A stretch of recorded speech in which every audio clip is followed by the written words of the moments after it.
This is a non-monetized recording of As I Please, number 2, by George Orwell, December 17th, 1943.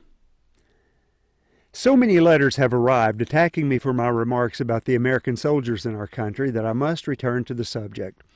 Contrary to what most of my correspondents seem to think, I was not trying to make trouble between ourselves and our allies, nor am I consumed by hatred for the United States. I am much less anti-American than most English people are at this moment. What I say and what I repeat is that our policy of not criticizing our allies and not answering their criticism of us, we don't answer the Russians either, nor the Chinese, it is a mistake and is likely to defeat its own object in the long run. And so far as Anglo-American relations go, there are 3 difficulties which badly need dragging out into the open, which simply don't get mentioned in the British press. Number 1, anti-American feeling in Britain. Before the war, anti-American feeling was a middle-class and perhaps upper-class thing, resulting from imperialist and business jealousy and disguising itself as dislike of the American accent and so on. The working class, so far from being anti-American, were becoming rapidly Americanized in speech by means of films and jazz songs. Now, in spite of what my correspondents may say, I can hear few good words for the Americans anywhere. This obviously results from the arrival of the American troops. It's been made worse by the fact that, for various reasons, the Mediterranean campaign had to be represented as an American show, while most of the casualties had to be suffered by the British. See Philip Jordan's remarks in his Tunis diary. I am not saying that popular English prejudices are always justified. I'm just saying they exist.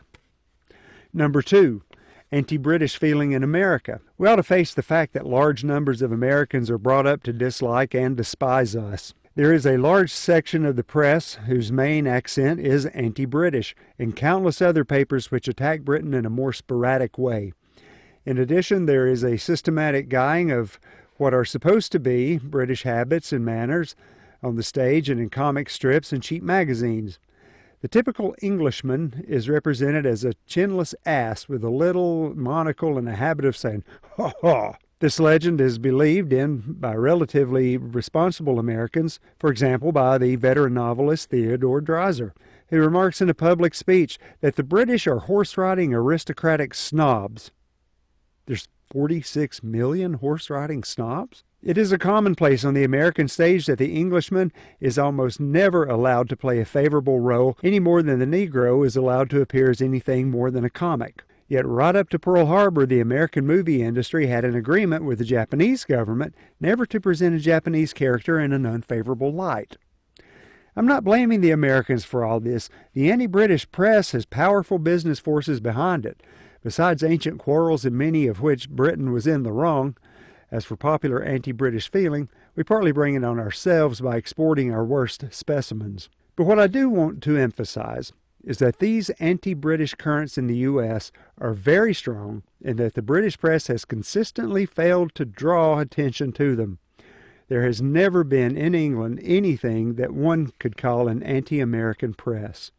And since the war, there has been a steady refusal to answer criticism and a careful censorship of the radio to cut out anything that the Americans might object to. As a result, many English people don't realize how they are regarded and get a shock when they find out. Number 3, soldiers' pay. It is now nearly 2 years since the first Americans arrived in this country, and I rarely see American and British soldiers together.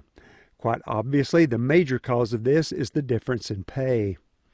You can't have really close and friendly relations with somebody whose income is 5 times of your own. Financially, the whole American army is in the middle class.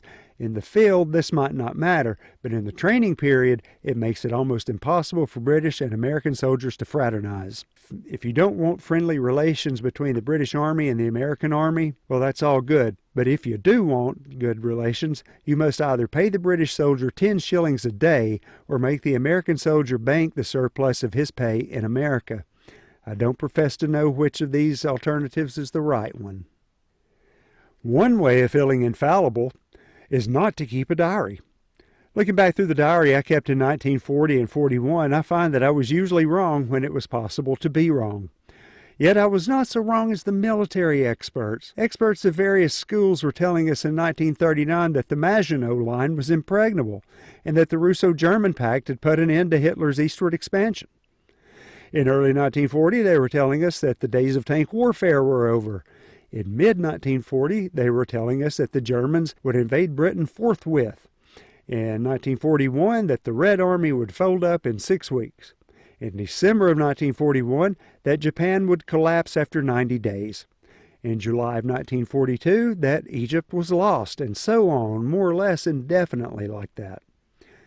Where now are the men who told us these things? Still on the job, drawing fat salaries, of course. Instead of the unsinkable battleship, we have the unsinkable military expert.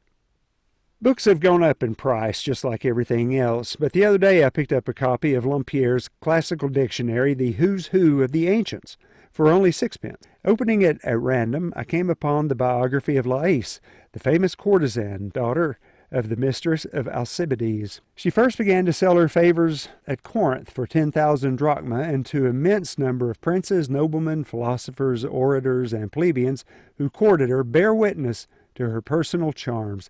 Demosthenes visited Corinth for the sake of Lais, but informed by the courtesan that admittance to her bed was to be bought at the enormous sum of about 200 pound English money. The orator departed and observed that he would not buy repentance at so dear a price. She ridiculed the austerity of philosophers, the weakness of those who pretend to have gained a superiority over their passions, by observing that sages and philosophers were not above the rest of mankind, for she found them at her door as often as the rest of the Athenians. There is more in this same vein, however it ends on a good moral, for the other women, jealous of her charms, assassinated her in the Temple of Venus around 340 B.C. That was 2,283 years ago. I wonder how many of the present denizens of Who's Who will seem worth reading about in A.D. 4226. The end. I'm Everson Harper. Thank you for listening.